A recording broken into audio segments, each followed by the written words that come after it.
That's about all I can say on it. We got it handed to us. Yeah, it's a tough place to play. Pretty physical team too. They'll bring it to you. They're not afraid. I haven't really looked at their schedule, but I bet you they play a lot of that. Their conference is tough. Yeah. Very tough. They got Silver Creek, Charlestown, Salem, North Harrison, Austin.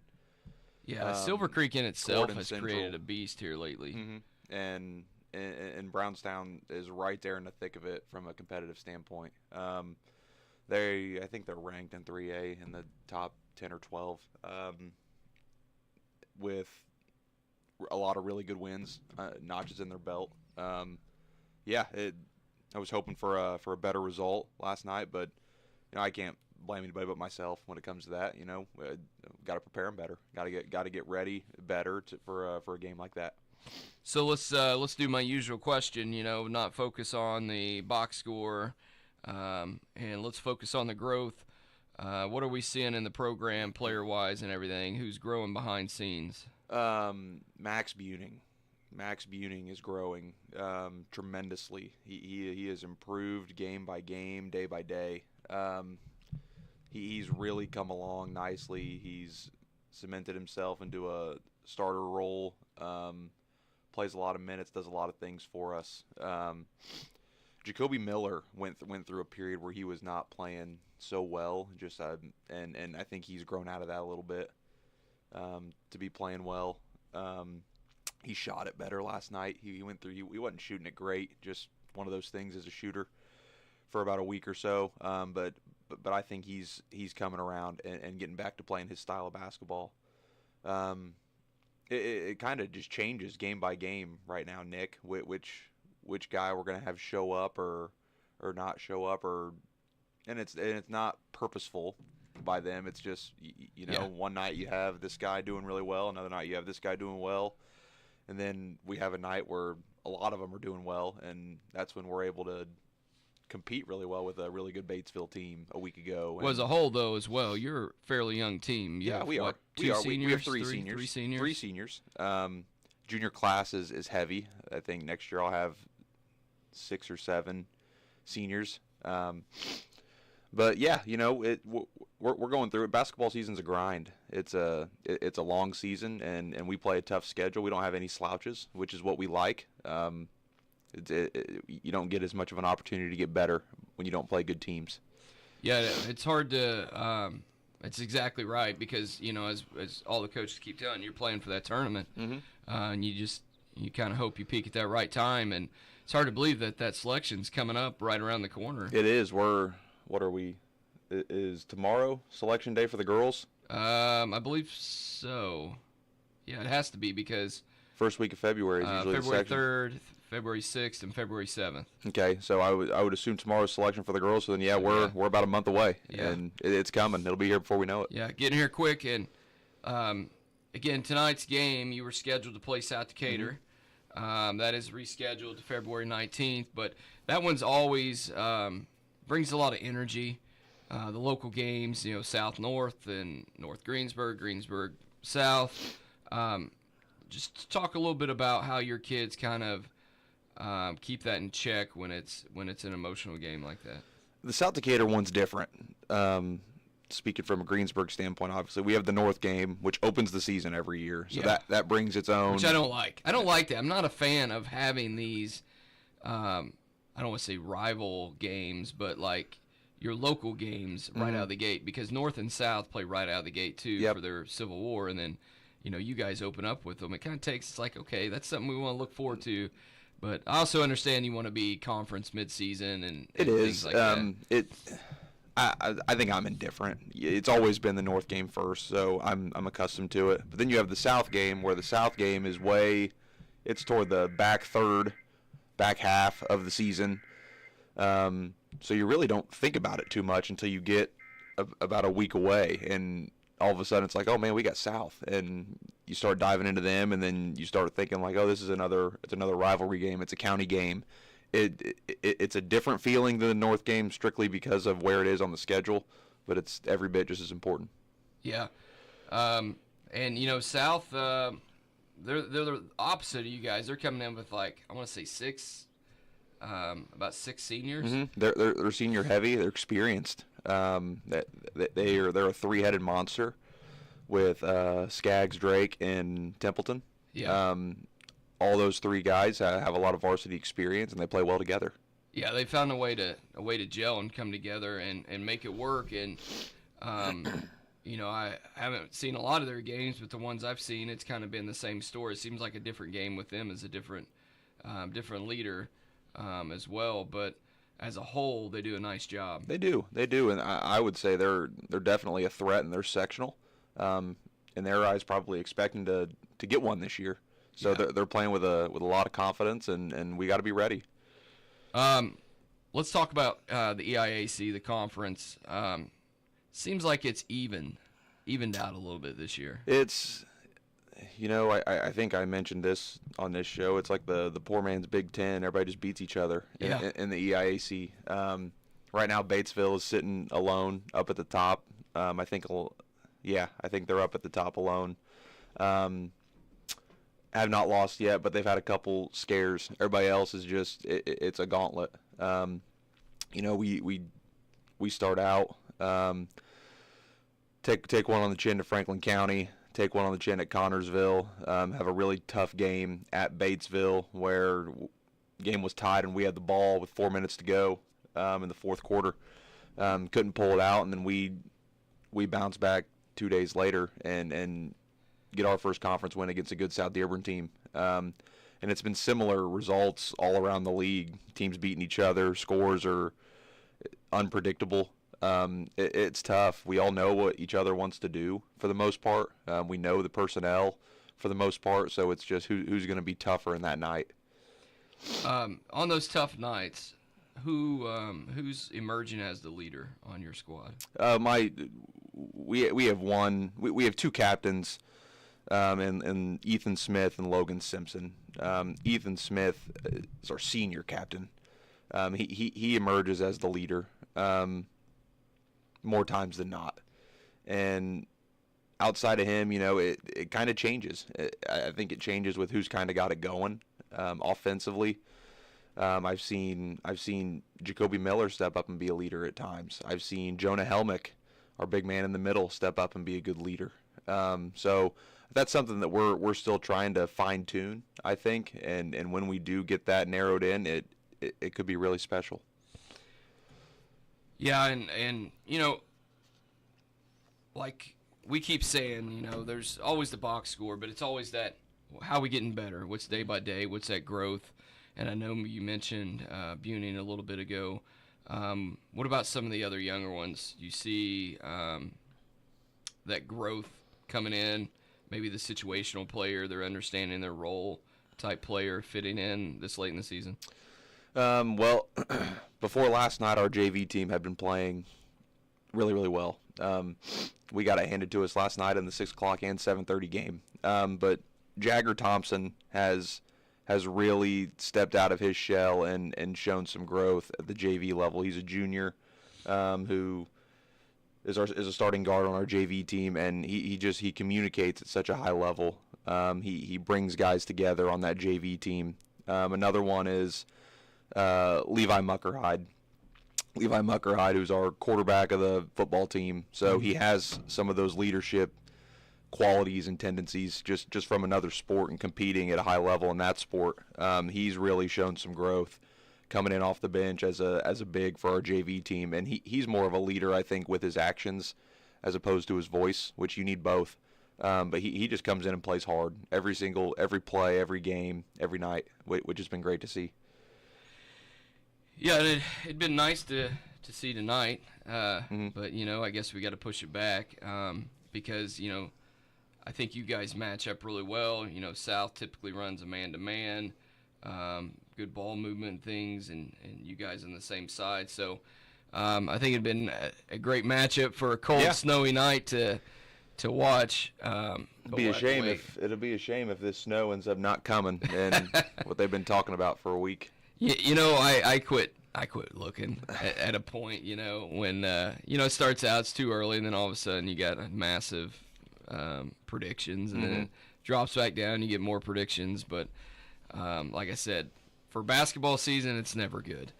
Correct. It's kind of like spring season. You got so many sports to cram in like less than 2 months, and scheduling, and we're coming into sectionals, so unless it's a needed conference game, a lot of schools aren't going to reschedule some of these games just because it's too close to, especially girls. Right. You got girls sectional. You're not going to get games rescheduled if you don't have to, because you have sectional right around the corner.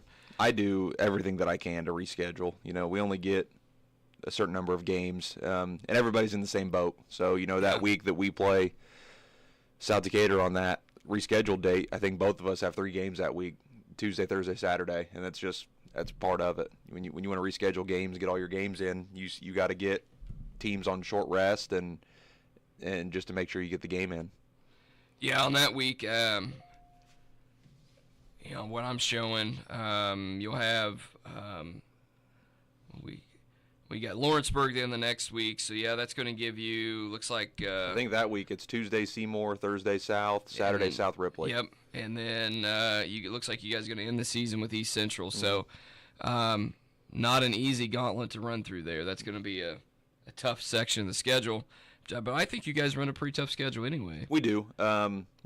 It's not that rankings or anything of that matter, because they don't.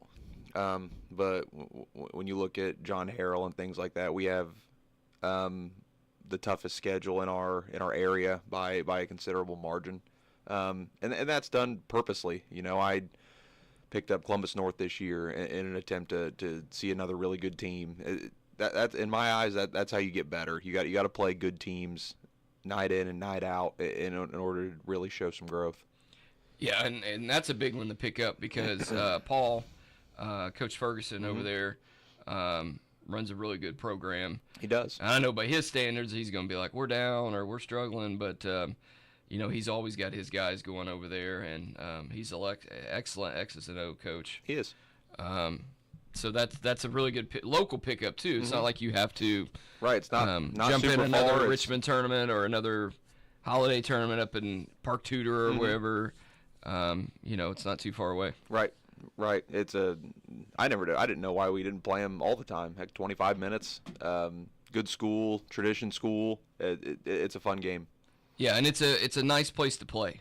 It's a newer updates to the school, but the gym itself, they almost kept the nostalgia in there. They kept that nostalgia and the lighting and everything. So it's a really neat place to play. Which there are a lot of places like that around here that are neat to play. Players sometimes don't like playing in those places. The lighting's not right. Well, I couldn't shoot tonight, coach. The lighting,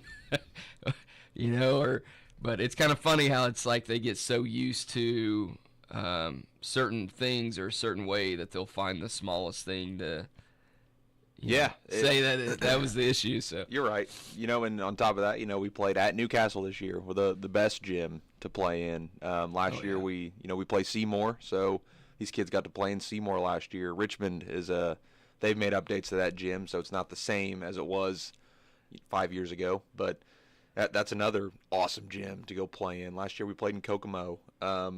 That's another thing with the schedule. I want our guys to get to see some of these historic gyms. They're all around our state. They're not anywhere else in the world. So let's go play in them. No, there's a lot of unique ones, and you said Richmond, and I keep waiting because I think Desmond Bain, isn't he from Richmond? He went to Seton Catholic, yes. And so, I keep waiting for him to make a high school or some gym or facility there, because he has his Bainville basketball team. Okay. Like an AAU travel team. So I keep waiting for him to put something there in Richmond that's going to be monstrous really cool. at some point. So, Vince Carter did that down in Daytona.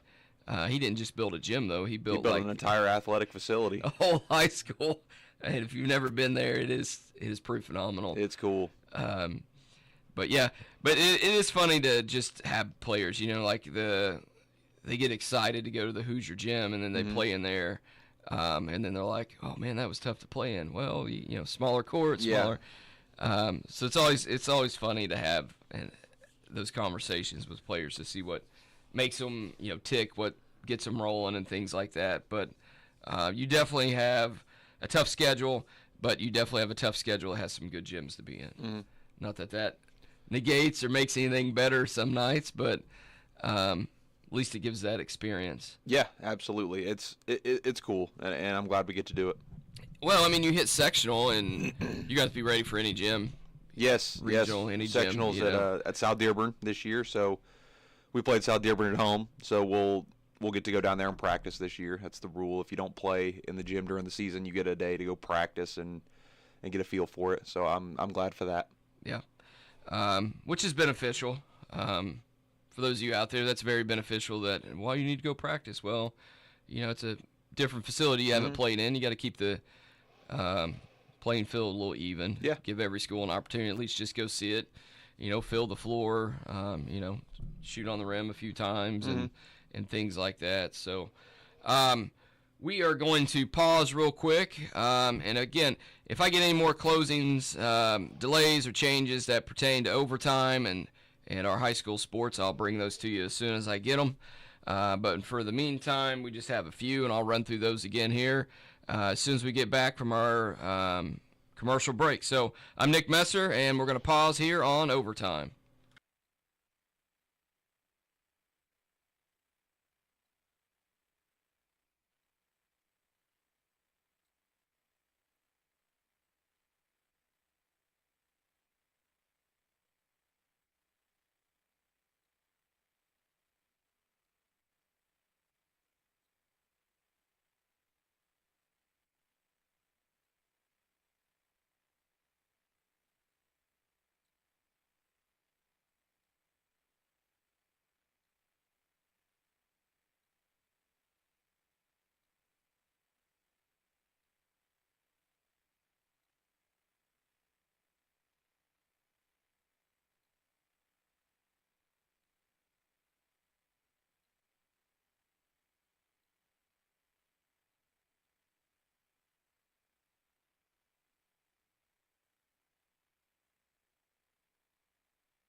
Welcome back to Overtime. I'm your host, Nick Messer, joined in studio here by Greensburg's boys varsity basketball coach, Colin Rigney. Still in studio with us.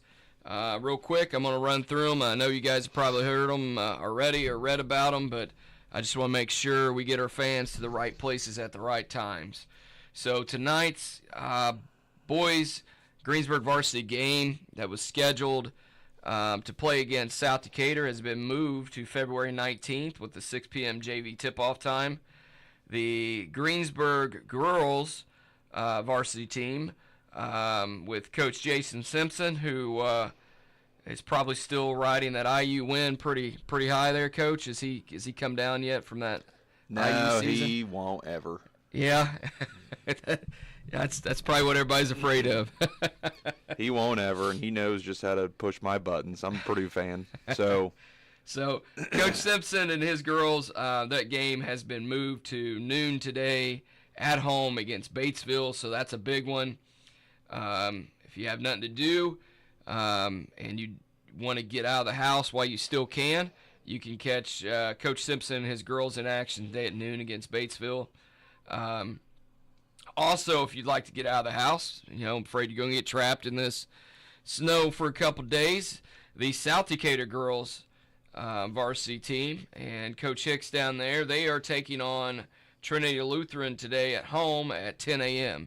So, again, that's South Decatur girls will play at home at South Decatur against Trinity Lutheran, and that game has moved to 10 a.m. So, 3 changes there. Again, I don't know if there's any other sports that have changed or anything. I know wrestling sectional is this morning, I believe, down in South Dearborn. I could be wrong, but I'm 99.9% sure they're down at South Dearborn this morning, and I have no updates on anything there, and I'm assuming that is going as planned since there's no snow. But anything else, I have not received anything. I don't know if there's any junior highs or anything middle schools playing today, but we'll get you some updates if we get them. So, again, in studio here with Greensburg boys varsity coach Colin Rigney, and we're just going to jump right into our conversations here. And let's just stick with the junior high, and let's just talk and see what Coach has going on with the young bucks, if you will. Number one, I'm incredibly blessed with great coaches down at the junior high level. About to wrap up their season. 6th grade already wrapped up their season, coached by Rob Dehoff. They had a great year. I think they went 7 or 8-1 as a 6th grade team. Is that dirt road? No, we started a school 6th grade team. Okay. At Greensburg, that's been an up and coming thing in our area. So that we had a full 6th grade team, and yeah, they had a great season. So who's on that schedule? I was unaware of that. Who's on that schedule? Is that local conference? teams? Yeah, Batesville's got a team. I think we played Southwestern in Shelby County. I think a lot of the conference schools have a team, and that's just kind of started. So it's been nice to get them in more of a school setting, school schedule, as opposed to dirt road or on top of dirt road, to let them kind of start feeling that school spirit and pride. And again, coached by Rob Dehoff, he did a great job. 7th grade is coached by Joe Edwards, and he does an awesome job. His son Jeter is actually my freshman coach, and they have the freshman tournament this morning at Lawrenceburg. So huge good luck to them. They play at 10 a.m. at Lawrenceburg against Rushville, hoping for a good result there. But Joe has been our 7th grade coach for a few years now, and he does an awesome job. 8th grade is coached by Chris Robbins and Jason Ginling. And Chris has been there for forever, coaching, just loves coaching junior high. Anytime you find someone like that, that's a blessing. And not only that, he does a great job. So they're wrapping up their season here shortly, and they've been working incredibly hard. Yeah, and I know for junior high, we'll see how it goes with reschedules and junior high. I know at least for South and North, they have a conference MHC tournament, and that was scheduled for next Saturday. I don't know if it's going to changes or anything like that. So does EIAC have that? Do you have that? No, each team has their own little ending tournament. Greensburg hosts one. It's Greensburg, Rushville, Shelbyville, and Columbus Central. Is our little 4-way tournament that we host. Last year, the 8th graders won it. It was a huge win for us. This year, I don't know. We're gonna have to fight pretty hard to come out of that one to win. If you haven't seen Columbus Central Middle School play, they have some monsters. Yeah, that's that sounds about right. I want to say 6'6", somewhere around there. Pretty big kid. Seen him play a couple years ago as he was coming up through the AAU system, and footwork's getting better. Then they have a nice little guard. They're a tough team. Yeah, they are. Hopefully, we don't draw them first round. We can hopefully see them in the finals or something. Yeah. Well, and then Thursday, excuse me. Thursday you have Greensburg South junior high game scheduled. So that's at your place, and that is a 5:30 start. Yes. I know that's unique, and I'm not sure why that happens, but scheduling for junior high randomly throws in 5:30 starts, and they're usually I don't know if they 6, just think they can, because of the distance, they can get there earlier and get it started sooner. I don't know. I don't either. So for junior high parents, that is a 5:30 start scheduled so far. But like I said, we'll see what the snow and the rescheduling of games with their little season end of the season tournament that some of them have is scheduled for Saturday. But we'll see how it goes. But again, if you need something to do on Thursday night, you're going to see some of the young players in action from South Decatur and Greensburg. 5:30. I mean, be a nice, $5. Sit down and watch the future of two programs. Yeah. Let's head back again. Let's stay. I like building these little guys up. Let's go down to Dirt Road. So you had a 6th grade team, great junior high season. Are you guys MYT or are you still Dirt Road? Dirt Road. Starting down at 2nd grade, coached by James Douglas. They've had an awesome year. A lot of growth coming from that team, and I actually just got an email yesterday. We're going to reschedule. They canceled Dirt Road for this coming Sunday, and they're going to have a rescheduled date that we're going to try and get into. It's kind of a first come, first serve, with limited space, limited, I think, resources in general with all this rescheduling. So it's whoever wants to come in and play can come in and play the next weekend. And I think we're going to try and do that. James Douglas coaches our 2nd grade team. Robert Barker coaches our third grade team, and he's had a great year. 4th grade is Andrew Rubel. 5th grade is Rob Dehoff, who also coaches our 6th grade school team, and then 6th grade is Matt Miller. He doesn't like free time, it sounds like? No, he doesn't. He does it all, man. He's the bigwig with our parks department and all the summer baseball and softball. He coaches our 5th grade Dirt Road team. He coaches our 6th grade school team. He helps out with football and youth football. So no, he's ate up. He loves it all. Yeah. It's a huge time commitment. It is. Not that high school isn't a huge time commitment, but I think people underestimate how much of a commitment it is, and it's an unpaid position. Yeah. They're volunteering, but I think people forget that youth sports is a huge time commitment. So. And our 6th grade team. So we had that 6th grade school team. And St. Mary's also have 7th and 8th grade basketball, which due to numbers, they allow 6th graders to come up and play if they need. So, but we kept our 6th grade Dirt Road team coached by Matt Miller, and we get to combine those two groups because they play together in Dirt Road, and they recently went and played in a fall league up in Indianapolis. I can't remember if it was MYT. It might have been MYT. Was it the Showdown tournament at the PAC? I can't. It wasn't Athletic Center. It wasn't a tournament. It was a league. They played in a fall league and ended up finishing 4th out of, I think, 16 teams, good teams. So they had a really good showing there leading into their Dirt Road season. It was great to see. Yeah, it's always exciting to see and watch the future of the programs because I think all 3 schools in the county, to be honest, all 3 have talent on its way up. And coaches, I think coaches get antsy sometimes watching it and seeing it, but the talent is there, and for some it's a year away, and some it's 2, and but there's a lot of good talent coming up. There is. Our area is filled with good basketball. Yeah, and I hate to say that. I'm not saying that 2nd grade, we're already that kid. It's hard to predict that, but I'd say 6 through 8. There's a lot of good talent. Yeah. For all 3 schools coming up, but All right, so hitting back here, your game was supposed to be in South Decatur tonight, which we were looking forward to, that local rivalry matchup. Again, that's moved to the 19th, so I guess we'll just focus just for a second on your next game, which would be Lawrenceburg. Lawrenceburg, yep. And so far that one's scheduled for the 30th, and that's another home game. So hopefully we don't get snowed out all. That's a week away. So hopefully you can get that one in. But we'll just touch on Lawrenceburg a little bit. And we were talking off air about not necessarily the size, but how long and quick they are. So they are. Lawrenceburg's always. You play Lawrenceburg, you're in for a tough battle physically. They play that style of basketball where they try and impose their will with their strength and grittiness. And on top of that, this year especially, they're long. They'll start two guards or wings that are about 6'3" and 6'2", 6'3", 6'4", somewhere in that area. And they've got a freshman this year who's about 6'7" or 6'8", who's big and strong in the middle. They play a lot of guys. They really rely on their depth.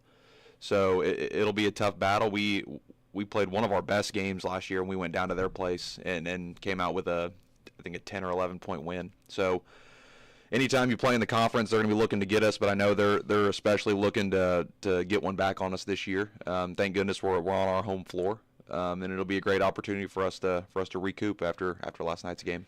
I think they mix in a little bit of zone here and there. Yeah, too. They play a lot of defenses. They really try and not let the opposing team get comfortable in anything. They'll man-to-man, they'll switching man-to-man, they'll 3-2 zone, 2-3 zone, 1-3-1. They'll do a little bit of everything just to try and get you mixed up. You know, the length they have, it fits. Absolutely. It fits, they can do that. I mean, if you got a smaller team, it makes it a lot tougher to sit in a zone. But I think more teams, inbounds and things like that, and presses, you see the zones. But I think a lot of teams have settled into the man. Mm-hmm. It kind of relied on a little pressure, full court or a little half court trap or something. But a lot of teams now are I don't want to say going away from zone, but because you have to do it at some point. But just looks like Indiana is going old school again. Yeah, it changes. You say that our 4 of our last 5 games we've been predominantly zone, just switching things up. We've seen some success with it. But yeah, every team's going to do what suits them best to try and win games is the bottom line. If you got a team that just can't, for whatever reason, struggles to guard in a man-to-man setting, then you're not going to do that. You're going to figure out what you can do to help your team be successful. Yeah. Well, and size certainly does help. Speed helps. Speed's another one. You got a fast team, that helps in what you're going to run and everything. For those listening, it matters. You can't just pick something because you want to pick something. It's got to fit, and it's got to work for whatever unit you got running on the court. So, again, with the game canceled, because I never like to look ahead on the schedule and overlook a team. I think that's dangerous no matter what time of the year it is. But there's no South Decatur game tonight, so Lawrenceburg is scheduled for the 30th, which is next Friday, and that'll be home at Greensburg. And, again, tonight's game rescheduled February 19th. So, a lot of excitement coming up as we come to the end of the boys' high school season. I don't know, looks like the 27th, so we got about a month left, almost exactly a month here. But girls' sectional is right around the corner, and I know we don't have Coach Simpson in here today, but they're wrapping it up. I think he probably only has 3-4 games, if that, left, and then sectional. So hopefully we'll have them back on to talk sectional and stuff here pretty soon. And get his take on everything. He hasn't been on here in a while, but Coach Rigney is here. So, Coach, as we start to wind down, we'll wrap things up on this cold morning so we can get you some rest. I guess we'll just roll right into your final take and give you the floor. And well, before I get into that, I need to shout out our sponsors this year. We are so grateful for these local businesses to support our basketball program. That is Schlimmer Home Goods, McCamick Construction, Greensburg Eye Care, O'Mara Foods, Levenstein's Abbey Carpet, Fleetwood Chevrolet, Taft Furniture, Brin's Insurance Group, Hamilton and Tebby Law Office, Acre Automotive, Tree City Brewing Company, Tarua, Artistry Wealth, Decatur County REMC, and Lowe's Pellets and Grain. Thank you so much to our sponsors for the 25-26 boys basketball season. We greatly appreciate you guys. Yeah, my final take is, you know, basketball is a long season. It's filled with trials and tribulations, ups and downs, peaks and valleys, and it's very easy to dwell on things that haven't gone your way. But that absolutely cannot happen, and it won't happen with us. I got a great group of kids that work incredibly hard every single day, and we're starting to see more spells of success and playing a brand of basketball that fits us. The hiccups are becoming less and less frequent, which are great to see. And like we touched on earlier, we're getting growth from some of those younger players on our varsity team. So we're going to get this going in the right direction permanently and get tuned up here for a little tournament run. I'm certain of that. Well, I mean, we're excited to see what's coming. And again, you know, you have 3 seniors, and so you hope they continue to lead and that they create new leaders in this group next year. You said you have what, 5 or 6 seniors next year. So yep. You're going to go from coaches don't like to coaches dream pretty soon. Yeah. So, but you still got a lot of ball to play this year. You got a month of ball, you got a very tough schedule. But you've had the games to also prepare. So, as always, Coach, I wish you luck the rest of the season. And I'm going to run through real quick before we sign off here. Again, the Greensburg-South Decatur game tonight has been rescheduled for February 19th with the 6 p.m. JV tip-off. Again, if you'd like to get out of the house while you still can before Snowmageddon gets here, the Greensburg girls varsity team is playing Batesville at Greensburg. That's a noon start. And the South Decatur girls basketball team is playing at home against Trinity Lutheran, and that is a 10 a.m. start. So that's all I had. You know, I think Coach said there's a freshman tournament today. So that's still on as planned. That's a 10 o'clock start. Yep, 10 o'clock. They just hit the road. We got some wrestling going this morning. So I think the consensus is if you can do it while you can. Get the games in, get the tournaments in, and I don't know. We'll see. We'll see what this snowstorm brings, Coach, and how big of a nightmare it brings to scheduling. Yeah, well, I won't believe it until it shows up. I know everybody's saying like you keep calling it Snowmageddon, but I won't believe it until it shows up. I've seen it. I've seen something like that happen too many times. I just want somebody to put a chart out one time that says 0 to like 80. Yeah. Like, just cover it all. Yep. Just cover it all. All right, we'll wait till it happens. So, all right, so we ran through that. And, again, Coach, thanks for being in studio. We always love having you in here. Next time he's in here, we'll make sure to have those seniors and a couple other players. And we'll get a chance to talk to them. I'll try to have Mr. IU himself, Jason Simpson, on here at some point as well, as soon as his schedule calms down a little bit. With some of the changes and practice times and things like that. But we'll get him on here to discuss Greensburg girls basketball and have some fun with him. So we're going to wrap up here today. I am Nick Messer, and this has been Overtime.